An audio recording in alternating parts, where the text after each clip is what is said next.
All right, so this is a valve stem replacement on a 17 Fusion.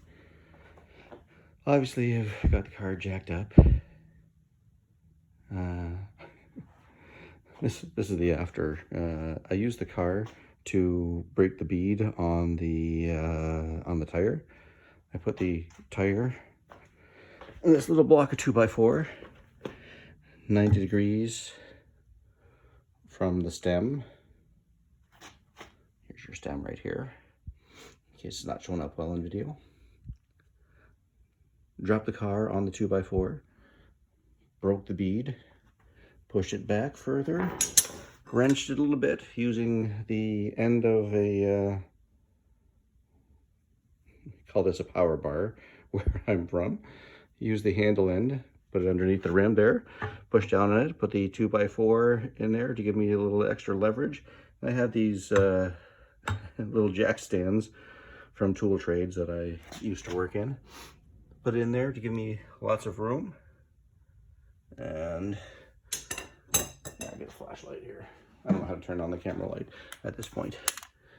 So there you go. There's the bad stem. So nice and exposed now. I should be able to get that out. My objective here is to lube the hole here as much as possible. I'm trying to push the stem backwards through the rim. So I want to see if I can salvage it for, I like to experiment on things. So I'm trying to keep it alive as much as possible. It's probably got a dead battery or something. So I'm going to change the battery if I can and see if it lives. But anyways, this is where we're at. So I'm going to lube it up with some Jigaloo or something like that. And I'm going to try to push it through using just whatever I have around here. Hammer and punch is my, flat punch is my idea. We'll see how it goes. Okay, here's my attempt. I found a punch that fits inside the valve and sits on hopefully something that won't get damaged on the inside. And I'm going to try to tap that through. We'll see how it goes. I can't do that in video at the same time, so we'll get back to you.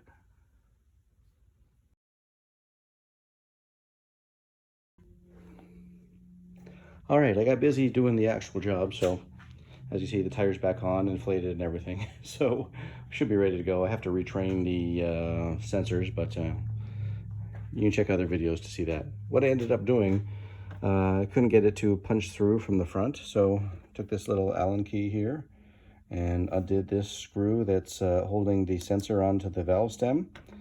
And then I put this little cap thing on there to protect the threads in case I'm able to keep this thing for future. I'm going to try to change the battery in here. We'll see how that goes. Anyways, put this on the threads to protect them. Then I got a vice grips and slide hammer and slide hammered it out of there. And did the same sort of thing with the new one. I lubed it up. Put this little cap thing back on there. I would strongly advise getting the tool, but it's early in the morning and the stores aren't open. So, and I don't have the tool yet, so get the tool and then you'll be all set.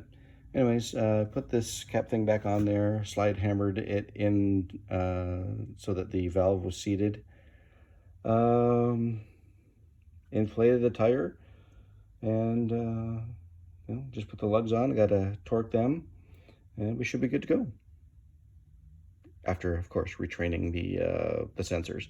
So there's lots of videos on how to retrain sensors. You hold the brake for the Ford Fusion. Anyways, here's the really quick synopsis on how to do this. Hold the brake for 3 seconds, cycle the on and off button 3 times, leaving it on the second one. Sorry, on the third one, the last one that is. Hold the brake again for 3 seconds. Then you cycle 3 times, and on the third time, you should get a beep from the car saying it's ready to learn. You get a message on your dashboard, train front left. You always start with front left. Well, on mine anyways, it tells me train front left, then front right, then rear right, and then rear left. So you go around in that order with your little scan tool. It looks like this. You get them on Amazon like 20 bucks in that neighborhood sort of thing. And you just go to each tire. When it tells you to train the tire, you push the button here, the light comes on, and it'll train the tire.